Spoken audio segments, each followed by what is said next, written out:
Alors, c'est l'histoire de Franck Charcot qui... Alors, c'est l'histoire de Franck Charcot qui... Déjà, mais comment, comment je peux faire ça moi Alors, c'est l'histoire de Franck Charcot qui arrive au 36 quai des Orfèvres. Et... mais comment je peux pitcher ça? J'ai peut-être une idée. Allez, c'est la première enquête de Franck Charcot. On est bon? Impec. Alors, c'est l'histoire de Franck Charcot qui est tout jeune inspecteur de police et qui débarque au 36 quai des Orfèvres, brigade criminelle pour prendre ses fonctions. Et il va se retrouver aux archives pour travailler sur une grosse affaire sur laquelle ses collègues se cassent les dents. C'est l'affaire des disparus du Sud parisien. Entre 1986 et 1989, des jeunes filles ont disparu, on a retrouvé leur corps frappés de coups de couteau et mortes dans les champs. Et Charcot va devoir essayer de résoudre cette terrible affaire. 91, ça correspond bien à l'âge qu'il avait à l'époque. Il était tout jeune, une trentaine d'années. C'était sa première enquête. Et quelque part, c'est une époque qui faisait du bien parce que tout se passait beaucoup plus lentement, on prenait son temps. Il y avait les Minitel, enfin je sais pas, pour ceux qui sont un peu de ma génération connaissent, le papier carbone, les fax. Et pour le cinéma, hein, parce que j'aime beaucoup le cinéma, c'était l'année de sortie, 91, du Silence des agneaux, qui pour moi est un film de référence dans le domaine du thriller. Et j'ai voulu imaginer aussi ce qu'était la police à cette époque-là, c'est-à-dire qu'on était capable de résoudre quand même des grosses affaires criminelles, mais on ne possédait pas toute cette science qu'on a aujourd'hui. Et puis, ouais, c'était quand même les enquêtes à l'ancienne. Et quand on est romancier, on aime bien quand même que nos flics défoncent un peu les portes. Et ça manque un peu dans les enquêtes d'aujourd'hui. Donc moi, ça m'a fait vraiment beaucoup de bien de repartir dans une époque où on avait un peu plus de liberté en tant que personne, je trouve, et aussi évidemment en tant que romancier.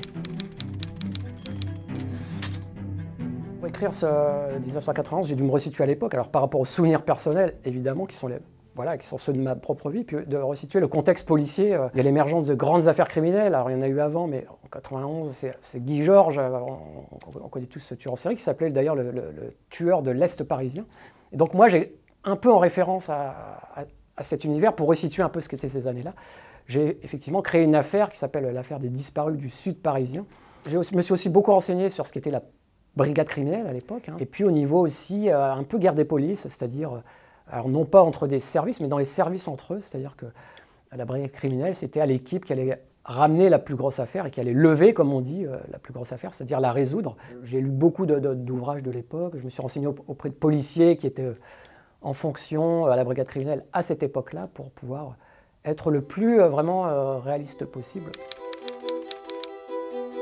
À l'époque, enfin encore aujourd'hui d'ailleurs, les policiers aiment bien donner des noms aux criminels pour les identifier, pour leur donner une chair et pour leur montrer qu'ils sont face à un être humain.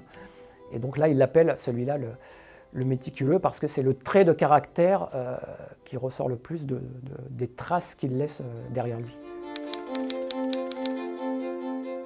C'est un univers qui me fascine depuis tout petit. Je me suis toujours posé la question en grandissant, mais comment ça marche, comment un magicien devient magicien, comment il accède à un secret. Et comme j'aime bien dans mes romans vraiment prendre chaque fois des thèmes très, très, très forts, je me suis dit, tiens, c'est l'occasion de me plonger un peu dans l'univers de la magie, du mental aussi, parce que finalement, comme il n'y a plus toute cette nouvelle technologie, les flics fonctionnaient plus à l'intuition, avec la psychologie. Il y avait un peu plus de psychologie peut-être à l'époque, aujourd'hui remplacée par les machines. Et quelque part, le romancier aussi, c'est un magicien. À chaque fois qu'on crée une histoire, nous, on connaît les clés, on connaît les indices, et puis on les met exactement là où il faut pour cacher un peu notre criminel. On agite cette main-là pour que le lecteur regarde par là, et pendant ce temps-là, notre criminel passe par là, et donc on est un peu magicien. Donc vraiment, ça me fascinait.